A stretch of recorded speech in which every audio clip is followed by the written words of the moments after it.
Okay, good morning, everyone. Welcome to our January meeting for 21st Century Community Learning Centers directors. Hope that you are warm and safe. My sister's furnace went out yesterday, so it was a mad scramble to get that fixed before the major uh, coldness today, but they did. So thank goodness everybody's safe and hope that you guys are too and staying warm wherever you are. Thanks for finding your way over here. And I think that we will go ahead and get started. Um, and Joe, if you'd like to take us through some introductions, we certainly can, but I don't think we have anybody new on today, so that's up to you, and I'll turn it over. Okay. Yeah. Happy to be here. I'm not sure if I think maybe I see a couple new faces, but so I'm Joe Collins. I work with the Iowa Department of Education and I help oversee this grant. So happy to be here. Lots of stuff to talk about. Lots of things going on. So I was gonna send an email and I was like, we'll just wait till the directors meeting to kind of go through some of this stuff. So as some of you might have seen, over the last couple of weeks, Iowa made the news with some of our returning education to the states initiative. We had U.S. Department of Education Secretary Linda McMahon on site. They were in Fort Dodge. I think it was no, Denison, not Fort Dodge. They were in Denison with the governor and our director, Mackenzie Snow, talking about the unified allocation plan that we had submitted to the Federal Department of Education last year, kind of late last year. Some parts of that plan were approved. They're providing, they called it a waiver for some certain aspects that we had requested. We didn't get everything on the kind of wish list for this first go round, but I think we're still working on a couple of things with them. Um, 21st Century Community Learning Centers grant. So this Title IV Part B was referenced in one component, one of the waiver request components. And I know if you go through the link, it kind of goes through, and I think the letter actually from the Federal Department of Education is on there, so it provides some details. But the component that I wanted to make you aware of is we were provided a waiver or the ability to combine state activity funds for 21st Century with a couple of other title programs. So Title III Part A, which deals with English language learners, Title IV Part A, and then I think it was Title II Part A. But that does not impact your funding in any way. Essentially, what we do through the Department of Education is we get the money from the federal government, and then we chunk it up in three areas. We have administrative costs, which essentially cover my salary and a couple of other of our staff members. We have state activities, which are things that we may contract with the After School Alliance. It may be other activities, professional development stuff that we provide for you all. But again, it's more of administrative stuff. And then the program activities, which is a lion's share of the funding we get, which is 93% goes directly to you all. So that large chunk of the pie is not impacted by this decision in any way. It doesn't impact your funding at all. What it does is it takes that small sliver of the pie that we use for state activities to support you all, and it allows us to essentially combine efforts with those other title programs. The goal being that we can look for areas of crossover with those other programs. I'm particularly interested in the English language learners. And when we can combine all of our funding in those state activities, we might be able to get a bigger return on that investment, kind of bigger bang for our buck, because we're pooling resources across these title programs. We don't know exactly what that's going to mean. We're trying to kind of work out what a plan would look like and what types of topics or what types of programs or resources we might want to collectively approach, since we're able to combine those funds now. So I'll keep the group updated on what that looks like, but I wanted to just make it very clear that it does not impact your funding in any way. So I don't know if there's any questions on that or if I could provide, again, I'll provide more details as I get to them. We're kind of in the process of now trying to figure out what we do with this kind of newfound flexibility that we were granted a waiver for. Are there any questions on that?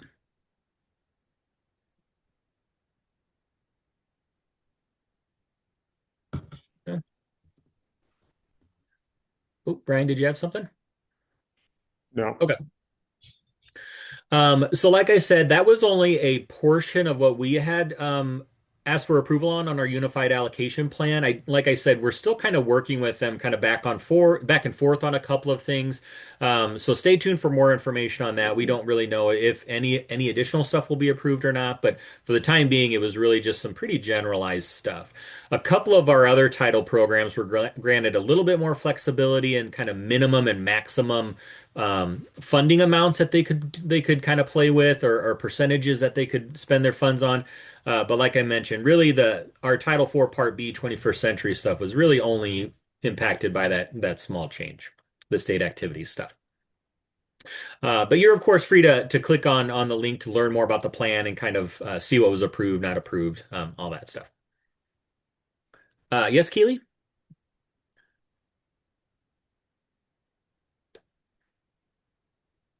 I see a question from Sybil. I don't think it will. Um, because like I mentioned, this isn't really funding that was available to you directly in the first place. So it's always been kind of a holdback for stuff that we could use at the state level for different things. So I'm not sure. I know our director has a goal of trying to get as much of the funding to you directly as possible. So we're trying to figure out what that might mean. So we open up as much of the funding we get from the federal government to provide to you directly, but in the future, I'm not entirely sure what it's going to mean. Joe, Yep. my question is my like supervisor, so she oversees the other title grants that are affected, and she Uh-huh. was just wondering, like, she has access to like the unified allocation plan, but like those minimums and maximums, do you know where that language might be for her to find? Um, I think it's in the letter that references, for instance, I think one was Title IV Part A. There was, I think, a 20% cap on something, and that was removed or modified. I can do a little digging, but I think it's referenced, or I'll try to find the letter if it's not posted. It should be posted somewhere that kind of walks through what was approved. Um, Okay, but if I don't see the specifics, I'll try to find it for you. thanks.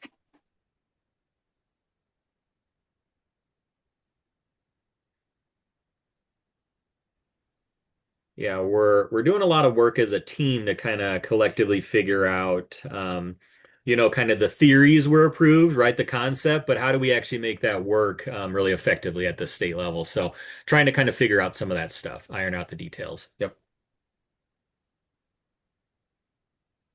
Okay.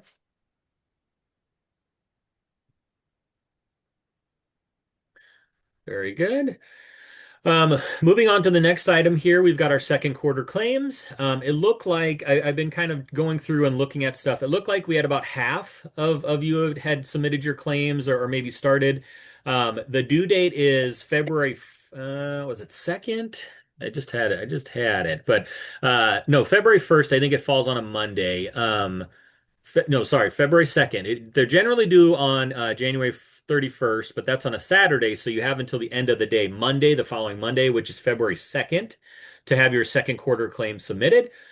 So I'd recommend, I mean, you still have a little bit more than a week to do that, but I'd recommend kind of getting in there because sometimes, things come up, and we can't find something or, so sometimes we need a little bit, unfortunately, need a little bit more time than we had expected when it comes to claims. So, if you could start working on those, that'd be great. If there's ever any questions, of course, reach out to me directly. I can kind of run through some things with you. But second quarter claims are coming up. Local program evals. So we have a majority. I think a couple of you had requested some extension requests. So if you still haven't submitted your local program evaluations, please do so. A quick reminder that the contract that we had with Ron and Rusty, so R&R Consulting, that ended on December 31st. So send those local plans directly to me. Moving forward, we'll be just handling those internally. The whole process of the training and local evals, state report, all that stuff. So if you have those completed, please send those to me directly, and then I'll review and get back to you if we need anything else on the local program evals. Are there any questions on that? And as a reminder, that was for last school year. So for our new grant recipients, you don't have to do that yet. You'll do that this following year for this current school year.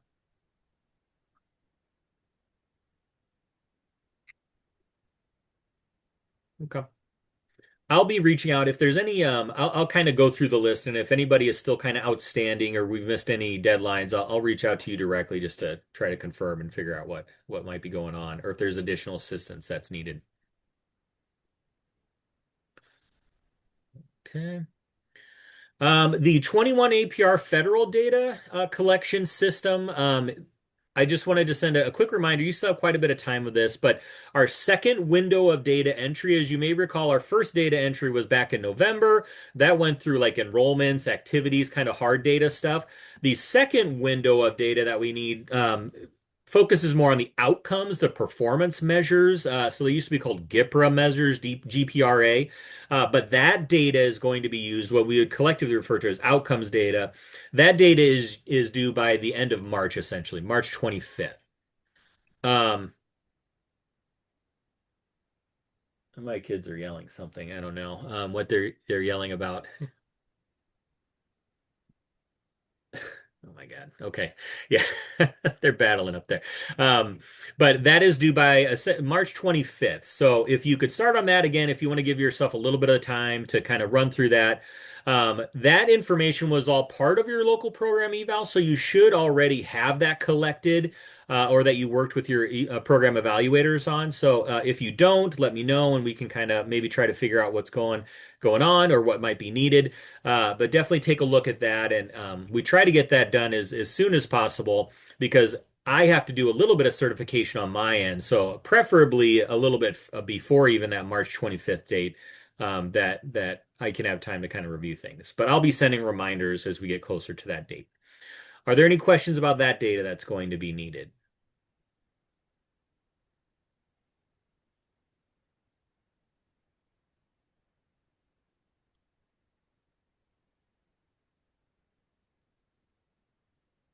Nope.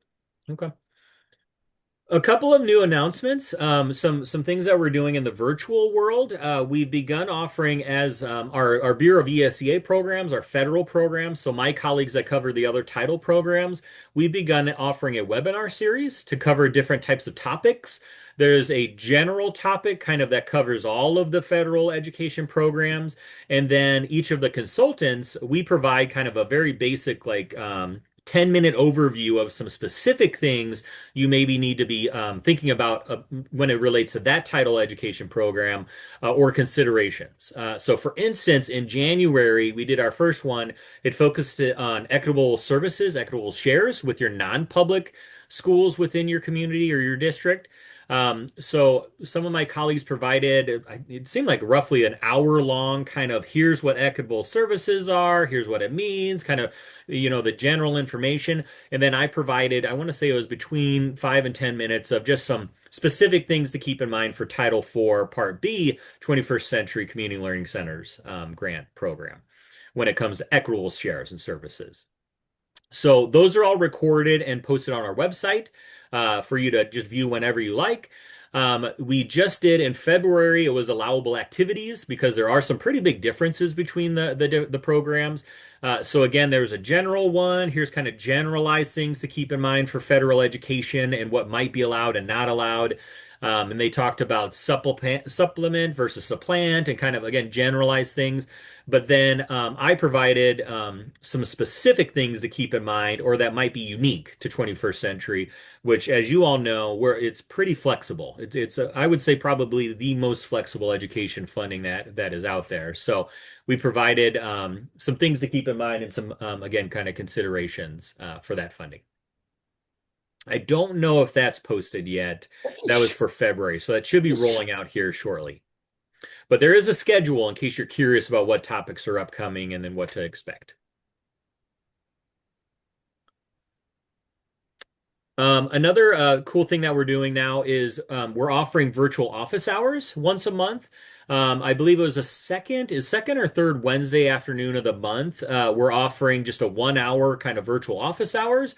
And that again is across all of our title programs. So if somebody in your district wants to or has questions about Title III or Title II, they can log in and speak directly to that consultant. But I will also just have a virtual office hours, which could be an opportunity to just log in and ask questions questions. If you didn't want to send an email or a phone call, or if you just wanted to keep a running list of questions and then join for that, I will be in that virtual, essentially meeting room for an hour during those designated times. That also is posted, kind of the schedule, and then the link to join for those sessions is on our website at the link that's provided in the agenda. We kind of piloted it last week or last month, or I guess it's still January. This month it was the first time that we offered it. We didn't have a lot of people join, and I think it wasn't advertised great to out to the superintendent. So that's probably going to pick up in the months ahead. But you're again welcome to join for any of those virtual office hours to ask questions or kind of learn a little bit more about different programs. Any questions about the virtual office hours?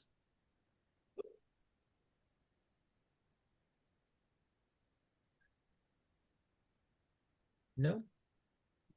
Okay, one of the last things I wanted to bring up is we're trying to figure out kind of what professional development needs you might have, what kinds of topics you want to cover, what types of speakers you might want to have join for meetings or have presentations, what types of partners, stuff like that.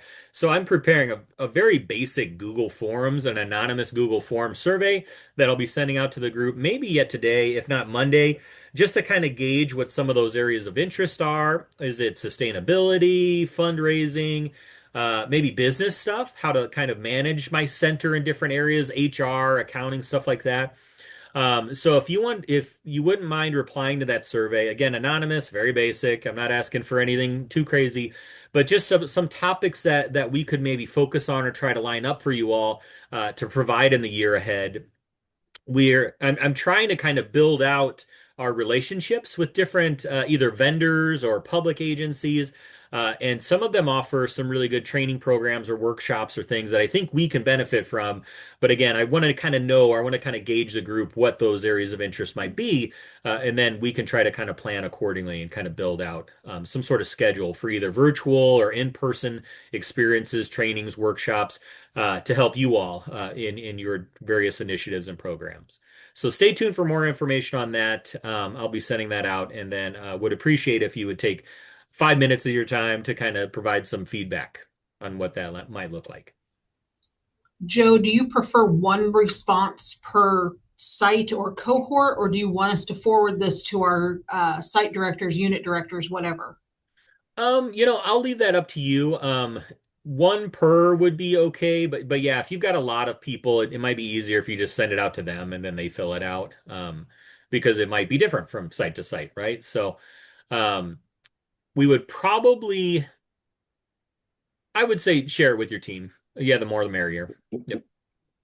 I'll try to kind of make that clear in there, kind of, because I am curious who's answering it, just from a lens of like who within your program might benefit from different types of trainings. But yeah, go ahead and share.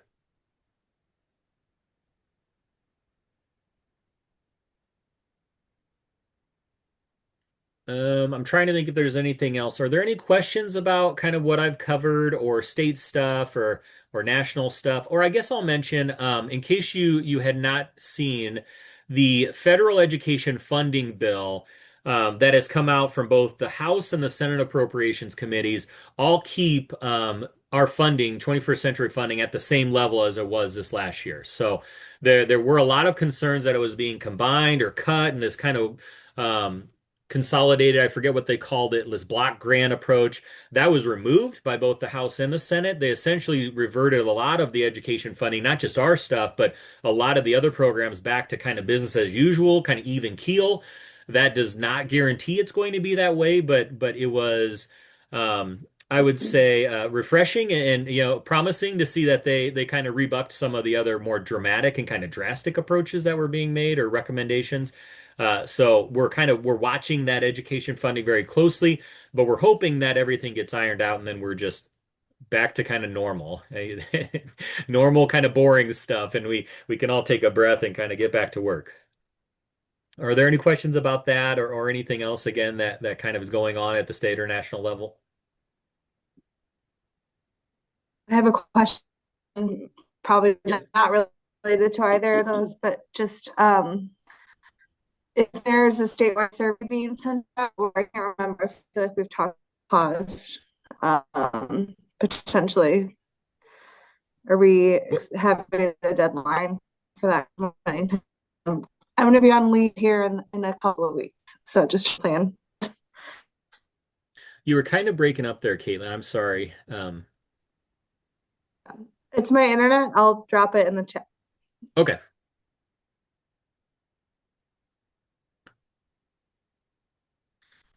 One other thing, and I know I've reached out to each of the impacted programs, but we have three of our programs we're receiving out of school time career pathways funding, OSTCP funding, which began over 5 years ago at this point. That was just a very special discretionary grant supplement.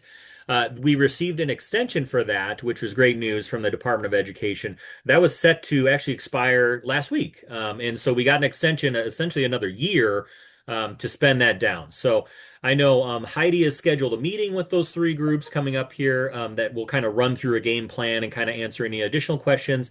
But just a quick reminder, and I guess for anybody else that hadn't heard, we did get that extension, so that was really cool.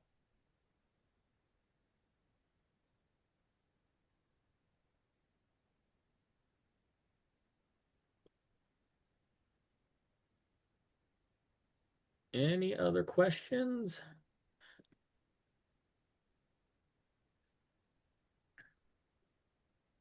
Oh, a statewide survey.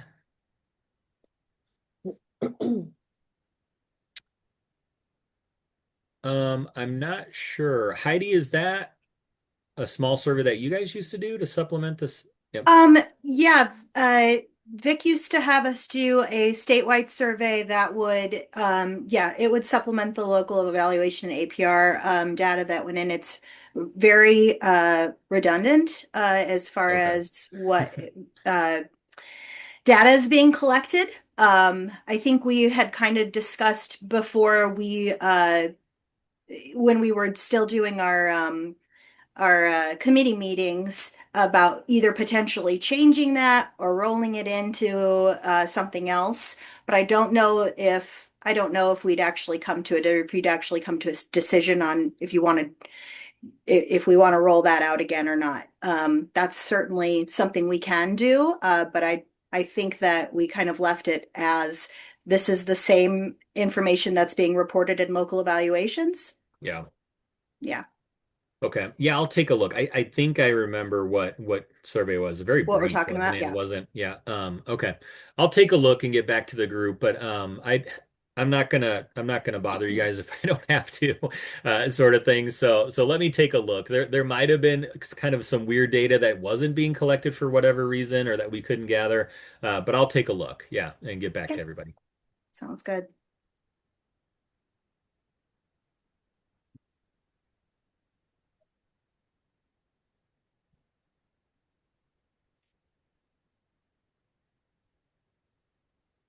All right. Well, the last thing on the agenda is just an open forum for any questions from grantees or anything that you'd like to talk about. We'll leave it open here for just a second, and then I'll turn off the recording and stay on as well. We'll stay on for any new grantees that are on the meeting or anyone that would like to stay. The topic for new grantees today is the family engagement resources, guidelines, etc., that go with 21st century programming. So if that's something that you're interested in brushing up on, or if you're brand new, then that's fine. You can stay. Otherwise, we will see you back here February 27.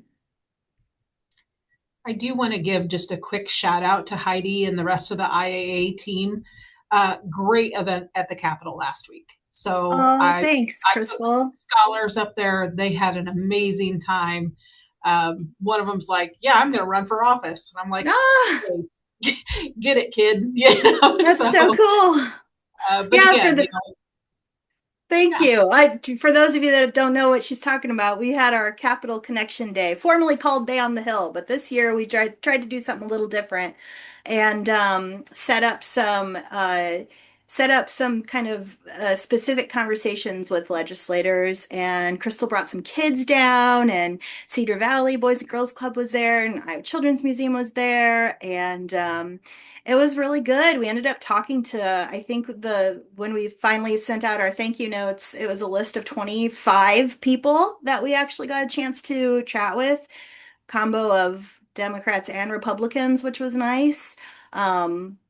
And we had a chance to talk about, after school programming, and chatted a little bit about the unified allocation plan, and that kind of stuff. And yeah, kids got a chance to go into the chambers, which was really cool, and like stand up on the dais, and it was neat. Thanks, Crystal. Yeah. I mean, we went to places of the Capitol I've never even been. So Yeah. I think if you want the dirt, you got to take kids with you, right? So Right. Thank you. No, I was going to say the same thing. It was a wonderful experience. We had a few of our interns that came with us. Everybody had a really, really great time. We got to 5 of our legislators, so that was really wonderful. They had really positive comments to say, and we're really shocked by how impactful 21st century programs and state funding is for us. So that was really, really an awesome time. So thank you guys. Thanks, Bailey. Thanks for always coming and showing up. Appreciate it. All right, I'm going to pause the recording, you guys, just in case there's anything anybody wants to say with that.